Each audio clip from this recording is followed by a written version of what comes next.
As-tu déjà ressenti cette douleur profonde d'être trahi, abandonné ou humilié par quelqu'un en qui tu avais confiance? Ce moment où tu sens qu'on t'a arraché le cœur et où ton esprit ne peut penser qu'à comment faire comprendre à cette personne combien elle t'a fait de mal. Les anciens stoïciens ont découvert quelque chose de surprenant. Il existe une forme de vengeance si sophistiquée et dévastatrice que ton agresseur ne pourra jamais retrouver le sommeil en paix. Dans cette vidéo, tu découvriras la méthode la plus puissante pour faire en sorte que ton agresseur se dévore de l'intérieur tout en observant impuissant son ascension. Un coup silencieux qui fera que la personne qui t'a blessé se sentira petite chaque fois qu'elle entendra ton nom ou apprendra tes succès, transformant ton existence en karma le plus douloureux qu'elle ait jamais vécu. 1. La douleur silencieuse. Nous avons tous vécu ce moment où la douleur semble engloutir toute notre âme. Cette sensation de trahison, d'abandon qui fait que notre poitrine se serre et que notre monde s'effondre en quelques secondes. C'est comme si tout ce que nous avions construit nous avait été arraché sans préavis. Peut-être était-ce une relation de plusieurs années qui s'est terminée par une trahison, un ami proche qui nous a poignardé dans le dos, ou même un membre de la famille qui nous a humiliés alors que nous avions le plus besoin de soutien. Cette douleur initiale est comme un poison qui circule dans tout notre corps. Durant les premiers jours, nous avons à peine eu la force de sortir du lit. Le téléphone devient notre pire ennemi. Chaque notification fait accélérer notre cœur avec l'espoir que cette personne s'excusera, reconnaîtra son erreur et demandera pardon. Mais les excuses ne viennent pas. Et lorsque nous voyons des photos de cette personne souriante sur les réseaux sociaux, comme si de rien n'était, la douleur est multipliée par 1000. Nous pleurons cachés dans les toilettes du travail, perdons le sommeil en repassant chaque moment, chaque mot prononcé, en essayant de comprendre où nous avons fait une erreur ou ce que nous aurions pu faire différemment. Les amis tentent de nous consoler en nous disant que ça passera, que le temps guérit tout. Mais à ce moment-là, cela semble impossible à croire. Ce que nous voulons, c'est crier pour que tout le monde entende combien cette personne nous a blessés. Mais il se passe quelque chose de différent à l'intérieur de nous. Alors qu'une partie de notre être est détruite, une autre commence à se réveiller silencieusement. C'est comme une petite flamme allumée au milieu du chaos. Ce n'est ni de la colère, ni de la haine. C'est quelque chose de plus profond, de plus puissant. C'est la conscience que cette douleur peut devenir notre meilleure arme. Les anciens stoïciens le savaient déjà. La douleur a un but plus grand que simplement nous faire souffrir. Elle vient nous apprendre quelque chose de précieux sur nous-mêmes. C'est au fond de nous que nous découvrons notre véritable force. Cette personne qui nous a fait du mal n'a aucune idée qu'elle vient de planter la graine de sa propre insignifiance. Lorsqu'une personne nous blesse profondément, elle nous donne, sans le savoir, une option puissante. Nous pouvons nous vautrer dans la douleur ou l'utiliser comme carburant pour une transformation si profonde que cette personne se repentira amèrement le jour où elle nous a sous-estimés. Et c'est là que commence notre vengeance silencieuse. 2. La vengeance silencieuse. Imagine la scène. Pendant que ton agresseur attend de te voir détruit, quémandant des miettes d'attention ou essayant de se défendre par des scandales et des affronts, tu choisis un autre chemin, celui du silence stratégique. C'est comme une partie d'échecs où ton adversaire ne se rend même pas compte que la partie a déjà commencé. La douleur silencieuse n'est que la première étape de ce voyage. C'est le moment où tu acceptes qu'on t'ait fait du mal, mais tu décides de transformer chaque larme en détermination, chaque nuit d'insomnie en planification, chaque moment d'angoisse en force pour ton évolution. C'est quand tu comprends que la meilleure réponse ne sera pas donnée par des mots, mais par des actions. Dans les jours, semaines et mois à venir, tandis que cette personne poursuit sa vie en pensant t'avoir détruit, toi, tu seras en train de te reconstruire silencieusement. Chaque petit progrès, chaque petit changement sera un morceau dans la construction d'une version de toi-même si puissante que ta simple existence sera un rappel constant de l'erreur que cette personne a commise en te sous-estimant. Cette douleur qui te semble aujourd'hui te consumer se transformera en quelque chose de si grand que ton agresseur se sentira petit chaque fois qu'il apprendra tes réussites. Pas par vengeance directe, mais parce que chaque pas que tu feras sera un rappel de ce qu'il a perdu en choisissant de te faire du mal. Et cela, mon ami, n'est que le début de ton voyage de transformation. 3. Le pouvoir du détachement. Avant d'aller loin, je te serais reconnaissant si tu mets un j'aime à la vidéo, cela m'aiderait à continuer de diffuser cette philosophie. Si tu n'es pas encore abonné, je te recommande de t'abonner et d'activer la cloche pour ne manquer aucune vidéo. Il existe une force dévastatrice que peu de gens connaissent, mais qui a le pouvoir de rendre insignifiant quiconque t'a fait du mal.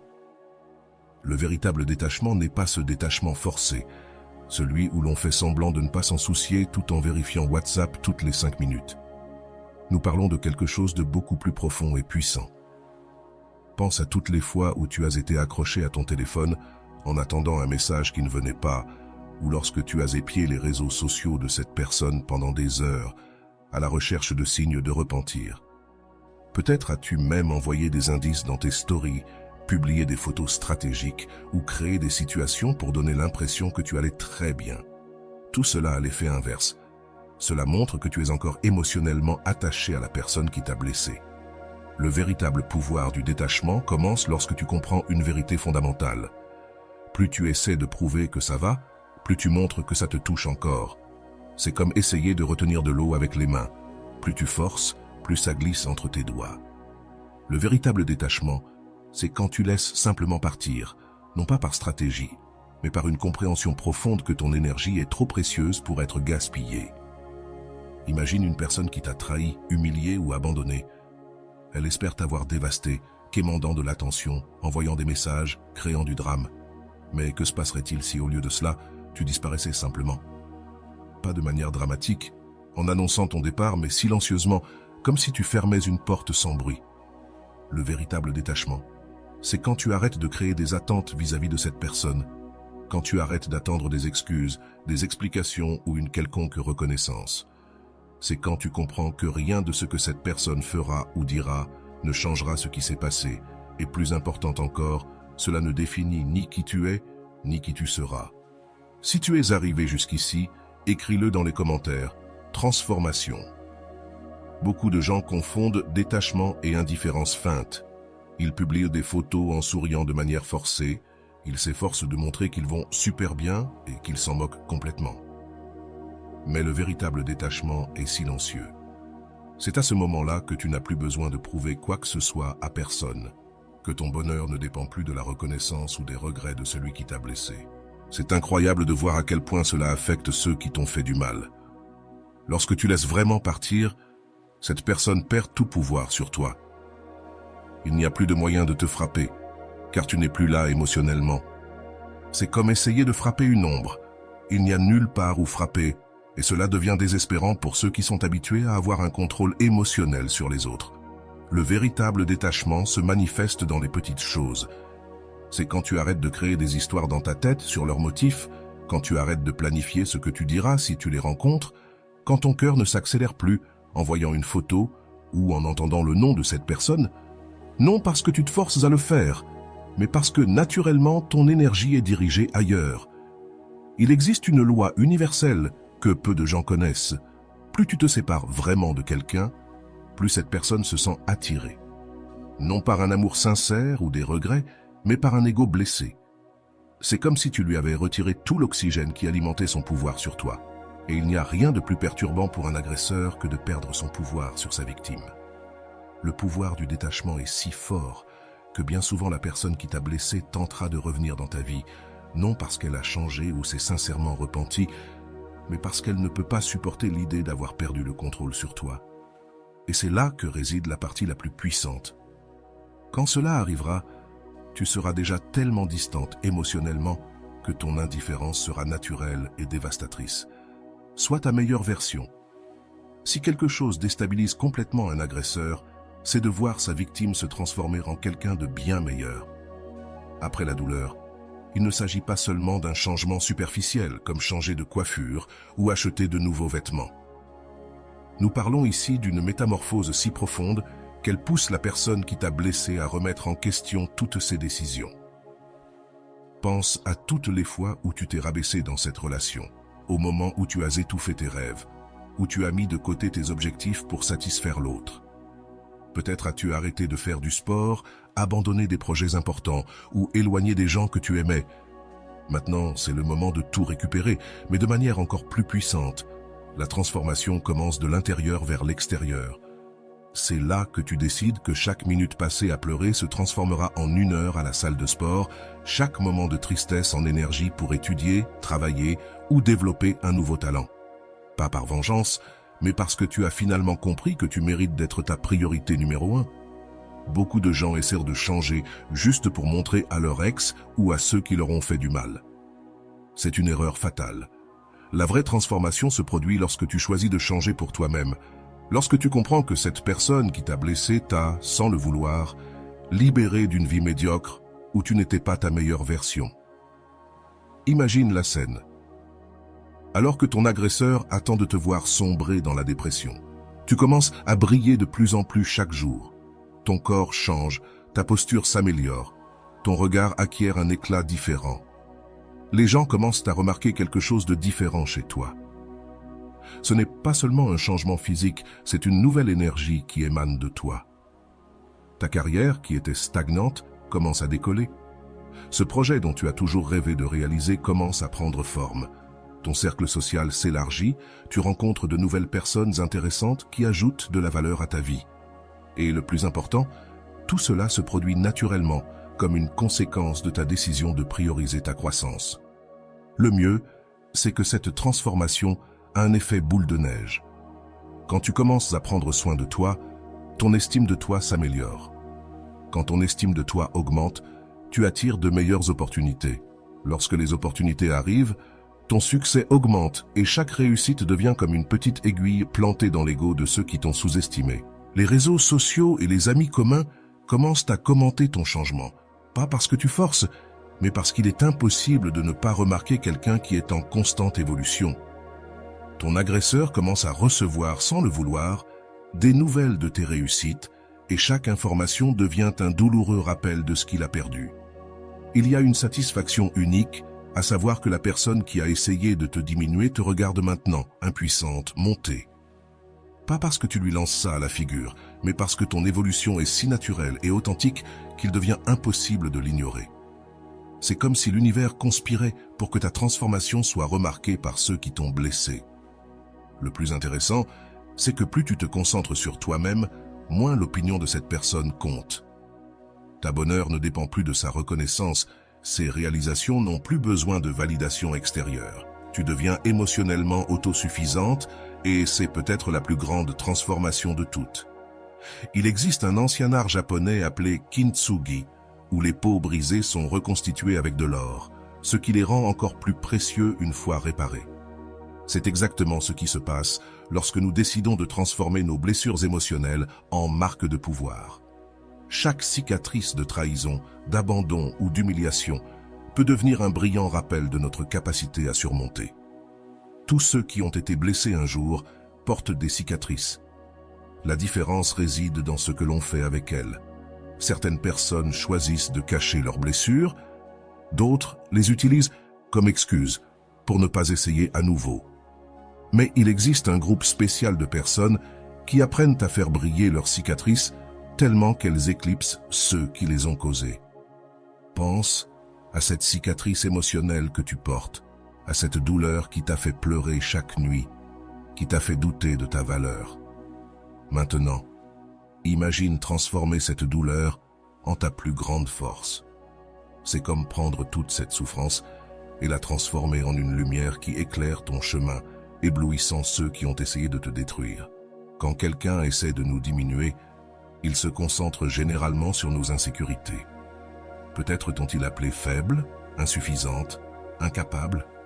Ces mots sont comme des coups de couteau qui laissent des marques profondes. Mais voici le secret.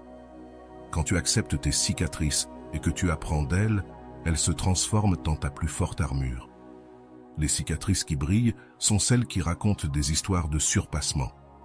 Ce sont les marques des batailles que tu as gagnées, non pas avec violence ou vengeance, mais avec croissance et évolution. Chaque fois que quelqu'un te demande comment tu as réussi à surmonter quelque chose de si difficile, ta cicatrice brille un peu plus et ton agresseur se sent un peu plus petit. Le processus qui consiste à faire briller tes cicatrices commence lorsque tu cesses de tenter de les cacher. Il ne s'agit pas d'aller raconter tes peines à tout le monde, mais de transformer ta douleur en sagesse. C'est à ce moment-là que tu peux regarder en arrière et dire « Cette expérience m'a rendu plus forte, plus sage, plus préparée. » Les gens commencent à remarquer quelque chose de différent chez toi. Ce n'est plus ce regard de victime, mais l'éclat de quelqu'un qui porte ses cicatrices avec fierté. Ton agresseur s'attendait à te voir détruite, mais il trouve une personne qui a transformé chaque blessure en un insigne d'honneur. C'est dévastateur pour quiconque a essayé de te briser. Ces brillantes cicatrices servent aussi d'inspiration pour les autres. Quand tu transformes ta douleur en lumière, les personnes dans des situations similaires s'approchent, cherchant à comprendre comment tu as fait. Ton exemple devient un phare pour ceux qui sont encore dans l'obscurité, et cela fait réaliser à ton agresseur qu'il a échoué dans sa tentative de te détruire. Ce qui est le plus puissant dans tout cela, c'est que tes cicatrices brillantes deviennent un rappel constant pour ceux qui t'ont blessé de l'erreur qu'ils ont commise. Chaque fois que cette personne entend parler de la façon dont tu as surmonté ce moment difficile, chaque fois qu'elle voit comment tu as transformé la douleur en force, c'est comme si tes cicatrices brillantes éclipsaient toute tentative qu'elle ferait de se sentir supérieure. Avec le temps, tu te rends compte que tes cicatrices ne sont pas des marques de faiblesse, mais des symboles de ta résilience. Elles sont la preuve vivante que non seulement tu as survécu, mais que tu es devenu quelqu'un de bien plus fort et précieux. Et il n'y a pas de revanche plus douce que de voir celui qui t'a fait du mal se rendre compte que ses tentatives de te détruire n'ont fait que te rendre plus puissant. Quand nous parlons de pardon, beaucoup de gens lèvent le nez. Après tout, pourquoi pardonner à quelqu'un qui nous a fait tant de mal? Mais il existe un type spécial de pardon que peu connaissent. Un pardon qui n'a rien à voir avec la bonté ou l'amour du prochain. C'est le pardon stratégique et calculé, qui a le pouvoir de faire sentir à ton agresseur qu'il est de plus en plus petit chaque jour qui passe. Le pardon stratégique ne signifie pas oublier ce qui s'est passé ou donner une nouvelle chance à la personne qui t'a blessé. Au contraire, c'est lorsque tu ne pardonnes pas à l'autre, mais à toi-même. C'est comme lâcher un poids qui te tirait vers le bas, mais d'une manière si élégante qu'elle laisse ton agresseur complètement désarmé. Imagine la scène. Pendant que cette personne attend de te voir pleine de douleur, de ressentiment et de désir de vengeance, tu choisis simplement de pardonner. Non, ce n'est pas ce pardon forcé de ceux qui disent « je te pardonne » avec les dents serrées, mais un pardon tellement sincère qu'il fait que l'autre se demande si vraiment il avait un pouvoir sur toi. Il y a quelque chose de très perturbant pour un abuseur quand sa victime le pardonne vraiment. C'est comme si tu lui enlevais tout le pouvoir de te faire souffrir. Quand tu gardes rancune, cette personne a encore du contrôle sur tes émotions. Mais quand tu pardonnes stratégiquement, c'est toi qui prends le contrôle du jeu. Le pardon stratégique a des phases. D'abord, tu acceptes que l'on t'ait fait du mal, puis tu comprends que cette personne a agi selon ses propres limites et traumatismes. Il ne s'agit pas de justifier ce qu'elle a fait, mais de comprendre que les petites personnes font de petites choses. Plus tu comprends cela, plus cette personne se sent diminuée devant ta grandeur. Beaucoup de gens confondent le pardon avec la réconciliation. Le pardon stratégique ne signifie pas revivre ou maintenir une relation avec la personne qui t'a fait du mal. En fait, c'est tout le contraire. Tu pardonnes et tu poursuis ta vie comme si cette personne n'avait jamais été importante. C'est dévastateur pour l'ego de la personne qui t'a blessé. Quand tu pardonnes stratégiquement, quelque chose d'intéressant se produit. Les gens autour de toi commencent à te voir différemment. Alors que ton accusateur s'attendait à ce que tout le monde te voie comme une personne amère et vengeresse, toi, tu émergeais comme une personne évoluée et mûre. Le contraste entre ton attitude élevée et la petitesse de celui qui t'a fait du mal devient de plus en plus évident. Le pardon stratégique a aussi un puissant effet secondaire. Il libère ton énergie pour des choses plus importantes. Tandis que ton accusateur perd son temps à justifier ses actions ou à attendre sa vengeance, toi, tu te concentres sur ta croissance, ton évolution et sur le fait de briller de plus en plus. C'est comme si le pardon laissait de l'espace pour que ta lumière brille encore plus. Une des parties les plus intéressantes du pardon stratégique, c'est qu'il fait souvent que ton accusateur se sent confus et mal à l'aise. Les personnes qui blessent les autres s'attendent à de la colère, de la douleur, des tentatives de vengeance. quand elles trouvent un pardon sincère, elles se sentent désorientées. C'est comme si tu avais complètement changé les règles du jeu qu'elles connaissaient. Le sommet du pardon stratégique est quand tu arrives au point de remercier réellement, intérieurement, pour tout ce qui s'est passé. Pas parce que ça a été agréable d'être blessé, mais parce que cette expérience t'a transformé en quelqu'un de bien supérieur à ce que tu étais avant. Et il n'y a rien de plus perturbant pour un abuseur que de voir sa victime le remercier pour la libération qu'il lui a apportée, sans le savoir. Il y a une phrase célèbre qui dit que le succès est la meilleure vengeance, mais peu comprennent le véritable pouvoir destructeur que le succès a sur ceux qui ont essayé de nous diminuer. On ne parle pas seulement d'argent ou de statut, on parle d'un succès tellement complet et accablant qu'il fait que l'abuseur se sent de plus en plus petit, rien qu'en existant. Pense à toutes les fois où cette personne a essayé de te convaincre que tu n'étais pas capable. Peut-être t'a-t-elle dit que tu ne pourrais jamais rien obtenir de mieux, que tu rêvais trop grand, que tu devrais te contenter de moins. Maintenant, imagine transformer chaque mot de doute en un échelon vers ton ascension. Le véritable succès commence quand tu cesses d'essayer de prouver quelque chose à la personne qui t'a fait du mal et que tu commences à te prouver à toi-même de quoi tu es capable. C'est alors que chaque critique, chaque humiliation, chaque tentative de te diminuer devient du combustible pour ton évolution. Comme une fleur qui pousse sur le bitume, tu fleuris exactement là où on a essayé de t'écraser. Les personnes qui nous font du mal projettent souvent leurs propres limites sur nous. Quand quelqu'un te dit que tu ne réussiras pas, en réalité, il parle de ses propres peurs et échecs. C'est pourquoi le succès est si dévastateur. Chaque accomplissement de ta part est un miroir qui reflète la médiocrité de ceux qui ont essayé de te limiter. Le succès comme réponse à bien des formes. Cela pourrait être une promotion au travail, un projet personnel qui décolle, une nouvelle relation saine, un changement physique impressionnant ou simplement une paix intérieure que tu n'avais jamais connue. L'important est que chaque réussite soit authentique et montre clairement à quel point tu as évolué depuis que tu t'es libéré de cette personne. Il y a quelque chose de particulièrement douloureux pour un agresseur quand il se rend compte que ses actions, au lieu de te détruire, t'ont propulsé vers un niveau bien plus élevé. C'est comme si chaque tentative de te faire du mal avait été une impulsion involontaire pour ta croissance. Ton succès devient un rappel constant de l'erreur que cette personne a commise en te sous-estimant. Ce qui est fascinant, c'est que plus tu te concentres sur ton succès, moins tu as de temps pour penser à la vengeance. Ton agenda est tellement rempli d'accomplissements et de réalisations qu'il ne reste plus de place pour t'arrêter sur le passé. Et c'est extrêmement perturbant pour celui qui t'a fait du mal, de voir que tu es trop occupé à être heureux pour même te souvenir qu'il existe. Les réseaux sociaux et le cercle social commun commencent à montrer ton ascension de manière naturelle. Non parce que tu essaies de les forcer, mais parce qu'il est impossible de se cacher quand quelqu'un prospère vraiment. Chaque photo heureuse que tu partages, chaque réussite, chaque nouveau succès est comme une petite aiguille dans l'ego de ceux qui ont essayé de te voir échouer. Le succès attire aussi de meilleures personnes dans ta vie, tandis que ton accusateur reste coincé dans les mêmes schémas toxiques.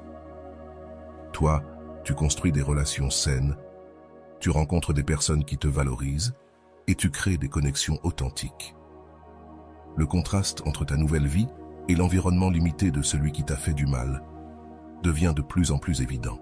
Quand ton succès devient indéniable, quelque chose d'intéressant se passe. Ton accusateur commence à essayer de revendiquer un peu de crédit pour ton évolution. Il peut essayer de dire qu'il a toujours cru en toi ou qu'il savait que tu pouvais le faire. C'est à ce moment-là que son silence et son indifférence deviennent la réponse la plus dévastatrice possible. Il existe un type de force qui ne se montre pas par des cris ou des menaces, une force tellement puissante qu'elle fait paraître toute agression petite et insignifiante.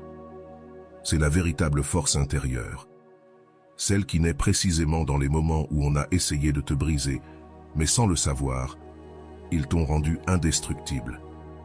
Beaucoup de gens confondent la force intérieure avec la dureté. Ils pensent qu'ils doivent construire des murs, devenir froids et insensibles. Mais la véritable force intérieure est comme l'eau. Elle peut être douce et tranquille, mais elle a le pouvoir de traverser même les roches avec le temps. C'est cette force silencieuse qui fait que ton accusateur réalise qu'il a échoué misérablement dans sa tentative de te détruire. Pense à combien de fois tu t'es senti faible après une trahison, un abandon ou une humiliation. Ces moments où son désir était que tu disparaisses du radar, mais quelque chose en toi, une petite voix qui refusait de se rendre, continuait à te pousser en avant. Cette voix, c'est ta force intérieure qui commence à se réveiller. La force intérieure se manifeste dans les petites décisions quotidiennes. C'est lorsque tu choisis de te lever du lit malgré le poids du monde sur tes épaules. Quand tu décides de sourire, ce n'est pas pour démontrer que tu vas bien, mais parce que tu comprends que ton bonheur ne dépend pas de qui te fait du mal. Là, tu commences à prendre des décisions basées sur ta valeur, non sur la peur d'être seul. Il y a quelque chose de très perturbant pour un abuseur quand sa victime développe une véritable force intérieure. Ce n'est pas cette force artificielle de ceux qui essaient de paraître durs, c'est une force qui provient d'une paix profonde, d'une véritable autoconnaissance. C'est à ce moment-là que tu arrêtes de chercher l'approbation de cette personne et que tu commences à avancer guidé par ta propre boussole intérieure. La force intérieure se manifeste aussi dans la manière dont tu fais face aux nouveaux défis. Avant, tu pouvais te désespérer pour de petits problèmes. Maintenant, tu affrontes des obstacles plus grands avec une sérénité impressionnante. Ton accusateur, qui attendait de te voir t'effondrer, trouve quelqu'un qui est devenu émotionnellement incassable. Une des manifestations les plus puissantes de la force intérieure est quand tu peux être dans le même environnement que la personne qui t'a fait du mal sans te déstabiliser. Il ne s'agit pas de faire semblant de ne pas t'en soucier, il s'agit d'avoir évolué à un niveau où cette personne n'a plus le pouvoir d'affecter ta paix. Cela est absolument dévastateur pour quiconque a tenté de te rabaisser. Avec le développement de la force intérieure, tes choix changent naturellement. Tu commences à attirer des personnes et des situations qui correspondent à ton nouveau niveau d'énergie. Pendant que ton accusateur reste pris dans les mêmes schémas toxiques, toi, tu construis une vie fondée sur des choix conscients et une responsabilité personnelle. Ce qui est le plus intéressant, c'est que ta force intérieure inspire les autres. Sans t'en rendre compte, tu deviens un exemple vivant de résilience. Les personnes qui vivent des situations similaires commencent à te chercher, voulant comprendre comment tu as fait. Et chaque histoire de quelqu'un que tu inspires est comme une gifle dans le visage de ceux qui ont essayé de te voir détruit. La vraie force intérieure possède un pouvoir silencieux qui fait que ton accusateur se sent de plus en plus petit. Pas parce que tu essaies de l'abaisser, mais parce que ton évolution met en lumière la petitesse de ceux qui ont besoin de faire du mal aux autres pour se sentir puissants. C'est comme si ta force intérieure était un miroir qui reflète constamment la faiblesse de cette personne qui a besoin de blesser les autres. Le contrôle émotionnel est une arme silencieuse que peu maîtrisent, mais qui a le pouvoir de déstabiliser complètement tout agresseur. Le contrôle émotionnel absolu, on ne parle pas de réprimer les émotions ou de faire semblant de ne rien ressentir. On parle d'une maîtrise si profonde de tes réactions que ton accusateur perd complètement son pouvoir sur toi. Pense aux fois où cette personne a réussi à te mettre en colère. Combien de nuits as-tu perdu à cause d'une remarque? Combien de fois as-tu joué à leurs jeux émotionnels, répondant à des messages qui ne faisaient que te rendre malade? Le contrôle émotionnel, c'est l'opposé de tout ça. C'est apprendre à choisir tes batailles et surtout tes réactions. La plupart des gens qui nous blessent ont un schéma. Ils attendent de nous voir hors de contrôle, en train de pleurer, de mendier ou de nous battre. Quand tu développes le contrôle émotionnel, c'est comme si tu jouais un jeu différent. Pendant que ton accusateur tente de se moquer de toi, tu restes d'une calme profondeur qui le fait se demander s'il a eu un jour du pouvoir sur toi. Le contrôle émotionnel commence par de petites victoires.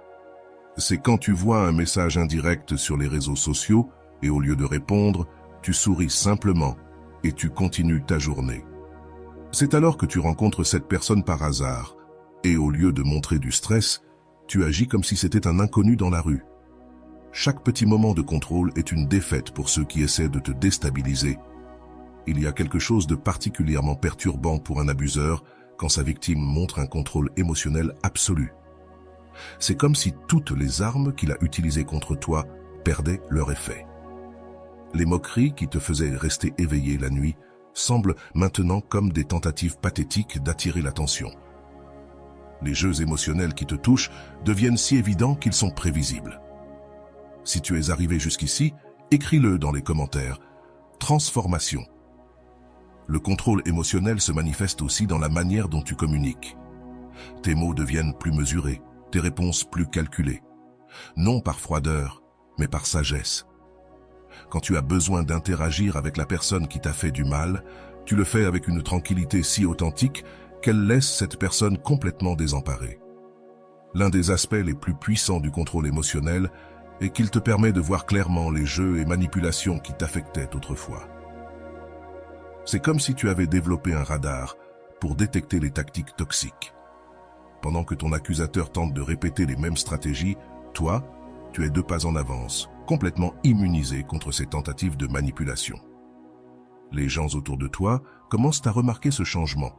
Pendant que ton accusateur tente de créer du drame et de la confusion, toi, tu maintiens une posture équilibrée et mature. Le contraste est si évident que même ceux qui ne connaissent pas toute l'histoire peuvent discerner qui est vraiment la personne toxique dans cette situation. Le contrôle émotionnel a un effet intéressant. Plus tu le développes, plus ton accusateur perd le contrôle. C'est comme si ta sérénité forçait cette personne à montrer son vrai visage. Tandis que tu maintiens ton calme, il se déstabilise de plus en plus, montrant à tous qui tu es vraiment. La plus grande preuve de ton contrôle émotionnel se produit lorsque ton accusateur tente d'utiliser des informations du passé contre toi.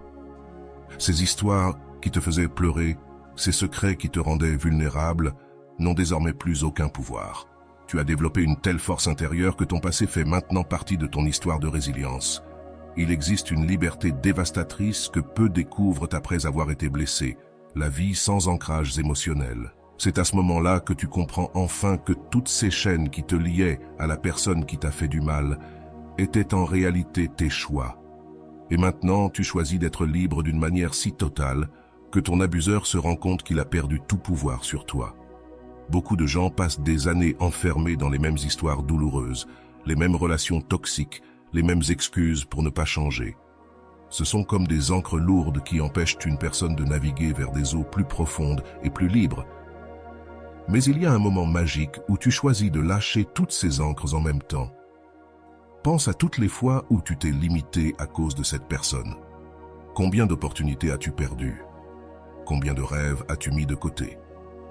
Combien de fois as-tu dit « je ne peux pas » ou « je n'y arrive pas » parce que quelqu'un a planté ses limitations dans ton esprit? La vie sans encre commence lorsque tu décides qu'aucune personne n'a ce pouvoir sur toi. L'une des ancres les plus lourdes que nous portons sont les souvenirs douloureux. Il ne s'agit pas d'oublier ce qui s'est passé, mais de te débarrasser du pouvoir que ces souvenirs ont sur toi. C'est le moment où tu arrêtes de laisser le passé déterminer ton présent. Chaque moment où tu choisis de vivre pleinement le présent est comme une gifle dans le visage de ceux qui ont essayé de te lier au passé. La véritable liberté a un effet perturbateur sur ceux qui ont essayé de te contrôler. Lorsque tu te débarrasses des ancres émotionnelles, cette personne perd toutes ses formes de manipulation. Il n'y a plus de chantage émotionnel qui fonctionne, plus de menaces qui t'affectent, plus de jeux psychologiques qui te piègent. Les gens commencent à remarquer une légère différence chez toi. Ce n'est pas cette fausse joie des personnes qui fuient la douleur, mais une véritable liberté. De ceux qui ne portent plus de poids inutiles, ton sourire devient plus vrai, tes pas plus légers, tes décisions plus courageuses. C'est comme si tu t'étais débarrassé d'un sac à dos rempli de pierres. L'une des parties les plus puissantes de la vie sans ancrage, c'est que tu commences à prendre des décisions basées sur ta croissance, pas sur ta peur. Tu déménages dans une autre ville si tu le veux. Tu changes de travail quand tu sens que c'est le moment. Tu rencontres de nouvelles personnes sans peur de te blesser à nouveau. Chaque décision libre que tu prends est un rappel pour ton agresseur que tu ne te définis plus par lui. Ce qui est intéressant, c'est que lorsque tu te libères des ancres émotionnelles, ton agresseur essaie souvent de créer de nouvelles façons de t'attraper. Cela peut être à travers des amis communs, des histoires du passé ou même en essayant de créer de nouveaux drames. Mais il est trop tard. Tu as découvert ce que c'est que de voler sans poids et rien ne peut plus t'arrêter. Vivre sans ancrage signifie aussi que tu arrêtes de t'inquiéter de ce que cette personne pense ou dit de toi. Les commentaires malveillants, les rumeurs, les tentatives de ternir ton image, tout cela perd son pouvoir lorsque tu es véritablement libre. C'est comme si tu étais sur une fréquence si élevée que ces basses vibrations ne te touchent même plus. La véritable vie sans ancrage C'est quand tu arrives au point où tu peux remercier la personne qui t'a blessé, non pas parce qu'elle t'a fait du mal, mais parce qu'elle a été le catalyseur de ta libération. Lorsque tu te rends compte que chaque tentative de te retenir t'a seulement appris à être plus libre, tu atteins un niveau de libération que ton agresseur ne pourra jamais comprendre. Il existe une sagesse stoïcienne ancienne, gardée pendant des siècles par les philosophes stoïciens, qui a le pouvoir de transformer n'importe quelle blessure en force. Il ne s'agit pas de théories compliquées ou de mots durs, mais d'une sagesse pratique et puissante qui fait que ton agresseur se rend compte qu'il t'a, sans le vouloir, transformé en quelqu'un de bien supérieur. Les stoïciens le savaient déjà. La vie ne consiste pas à ce qui t'arrive, mais à la manière dont tu réponds à ce qui t'arrive. Lorsque quelqu'un te blesse, tu as deux options. Tu peux t'attarder dans la douleur ou utiliser cette expérience comme carburant pour ton évolution. La sagesse stoïcienne t'enseigne à transformer chaque coup en un tremplin pour ton ascension. Imagine que ta vie soit comme un jeu de cartes. Tu ne peux pas contrôler les cartes que tu reçois, mais tu peux contrôler comment tu joues. Lorsque quelqu'un te trahit, t'abandonne ou t'humilie, c'est comme recevoir une mauvaise main. La sagesse stoïcienne t'enseigne à jouer ces mauvaises cartes et à finir par gagner le jeu de la vie. L'un des principes les plus puissants du stoïcisme est que personne ne peut te blesser sans ton consentement. Ce n'est pas que la douleur n'existe pas, elle existe, mais tu apprends à utiliser cette douleur comme un maître, pas comme un bourreau. Chaque fois que ton agresseur essaie de te diminuer, tu grandis un peu plus, tu deviens un peu plus sage. La sagesse stoïcienne a un effet intéressant sur ceux qui t'ont blessé. Pendant que cette personne s'attend à te voir détruit, elle trouve quelqu'un qui a transformé la douleur en force, la souffrance en sagesse. C'est comme si chaque tentative de te faire du mal n'avait fait qu'ajouter des couches de force à ton caractère. Les stoïciens enseignaient quelque chose de puissant. Ton bonheur ne peut pas dépendre de choses que tu ne contrôles pas. Tu ne contrôles pas les actions des autres, mais tu contrôles totalement leurs réactions. Lorsque tu comprends vraiment cela, ton agresseur perd tout pouvoir sur ta paix intérieure. Une des leçons les plus percutantes du stoïcisme est celle concernant la réputation. Les stoïciens disaient que la réputation ne dépend pas de toi, mais des autres. Ainsi, lorsque ton agresseur essaie de salir ton nom ou de répandre des mensonges, tu restes calme, sachant que tes actions parlent plus fort que n'importe quel ragot. La sagesse stoïcienne enseigne aussi à propos du temps. Tandis que ton agresseur perd son temps à essayer de te faire du mal, toi, tu investis chaque minute dans ta croissance. C'est comme une course où il est trop occupé à essayer de te ralentir pour se rendre compte que tu es déjà à des kilomètres devant. Il y a une tranquillité spéciale qui vient avec la sagesse stoïcienne. C'est alors que tu comprends que rien d'extérieur n'a de pouvoir réel sur ta paix intérieure. Ton agresseur peut essayer 1000 façons de te déstabiliser, mais il trouvera quelqu'un de tellement concentré sur ses valeurs que rien ne pourra le secouer. Le pinacle de la sagesse stoïcienne, c'est quand tu te rends compte que ton agresseur a été, sans le savoir, ton meilleur maître. Chaque blessure t'a appris la force, chaque trahison, la loyauté, chaque humiliation, la dignité. Tu deviens tellement supérieur à ce que tu étais avant que ta simple existence devienne une leçon pour ceux qui ont essayé de te détruire. La transformation silencieuse est celle qui se produit de manière si naturelle et discrète que, quand ton agresseur s'en rend compte, tu es déjà devenu quelqu'un de complètement différent et inaccessible. La transformation silencieuse, c'est comme une chenille qui se transforme en papillon. De l'extérieur, on dirait qu'il ne se passe rien, mais à l'intérieur, une métamorphose complète est en cours. Tandis que ton agresseur pense que tu es piégé dans le temps, tourmenté par la douleur, tu te reconstruis secrètement en quelque chose de bien plus puissant. Le pouvoir de cette transformation réside précisément dans le silence. Il ne s'agit pas de publier des citations motivantes sur les réseaux sociaux ou de faire de grandes annonces sur tes changements. Il s'agit de laisser les résultats parler d'eux-mêmes. Chaque petit changement, chaque petite victoire s'ajoute silencieusement jusqu'à ce que le résultat final soit impossible à ignorer. Pense à la façon dont l'eau transforme une roche. Ce n'est pas avec un seul coup fort, mais avec des gouttes constantes, jour après jour. Sa transformation silencieuse fonctionne de la même manière.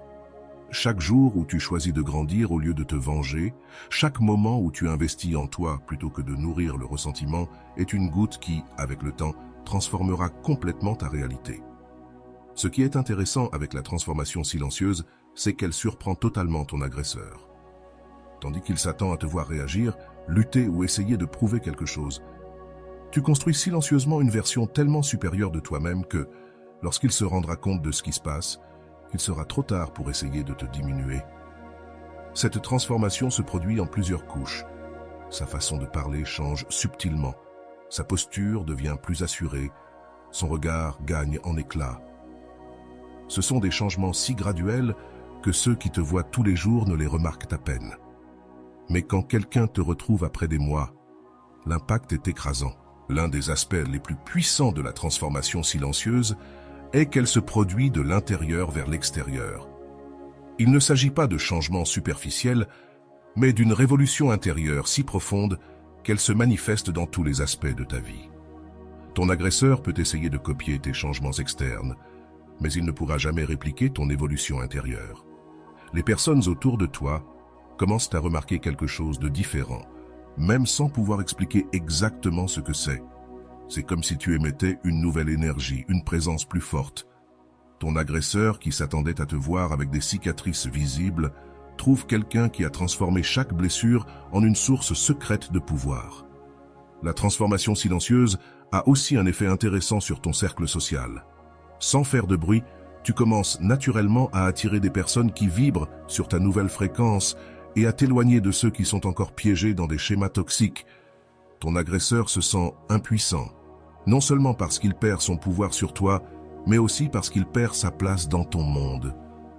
Le sommet de la transformation silencieuse, c'est quand ton agresseur essaie de reprendre contact et se rend compte qu'il fait face à quelqu'un de complètement différent.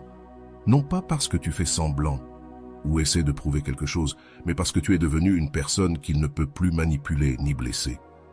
C'est comme essayer d'utiliser une vieille clé dans une serrure qui a été complètement changée.